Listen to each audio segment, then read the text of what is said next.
Elon Musk, he did something. He took over Twitter, and now Dogecoin is pumping. It's up over 100% for the month of October, which is pretty notable. Pretty cool to see Dogecoin back in the news cycle. Feels like 2021 again.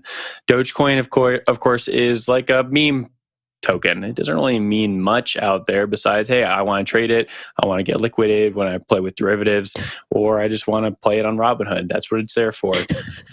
Now we might see some integrations into Twitter in the future. People are kind of speculating about that. We got a nice tweet from Elon with a Shiba Inu, the token dog of the token currency, if you will.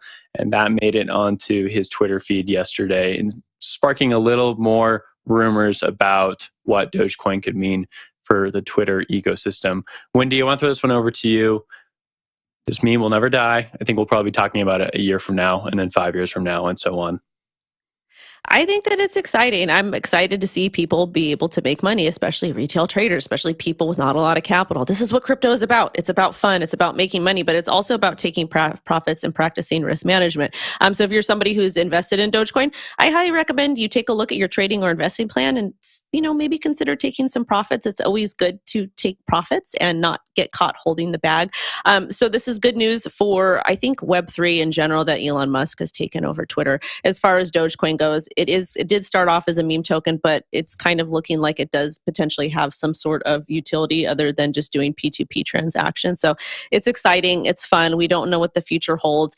This definitely is not giving me 2021, 2020 vibes, because we are in a full-blown bear market and just kind of going sideways. I think we're at like 140 plus days.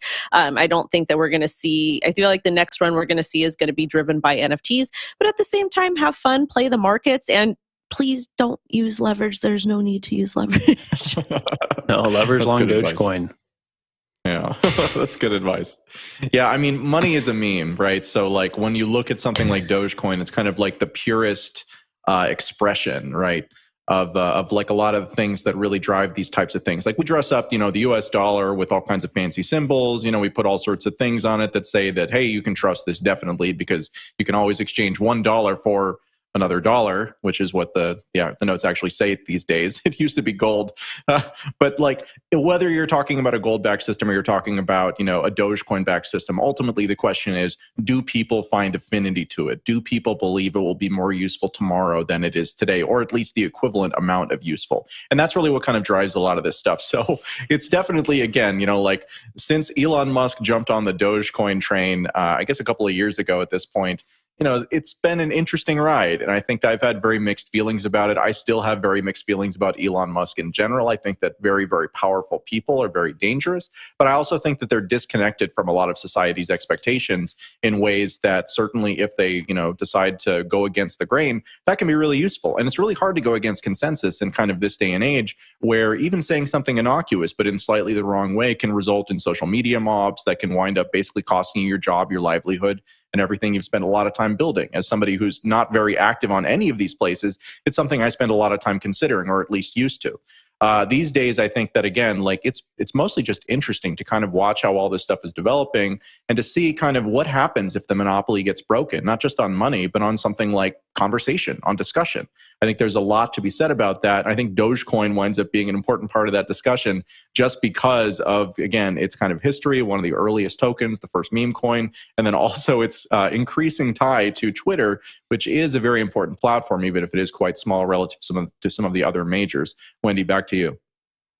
This is kind of trivial, but do you guys believe that Elon Musk has a crypto Twitter anonymous alt account? Of course. I have no idea. I don't think he needs one. I think he does whatever he wants with his own account. I don't know. I kind of feel like he's got that personality where if he's not doing like a million things at one time, he's probably like having an absolute epic meltdown, because I'm the same way too. And I just kind of feel that he thinks it's funny, especially when you have that much money and that much power. I feel like sometimes these people, they like to kind of pretend that they're not this big person with all this money and power, and they'll kind of interact with all the people that are poor like myself. So I don't know. I think that's really funny. Okay. Kind of like a Snoop Dogg moment there, where he had this anonymous Twitter account, or reportedly.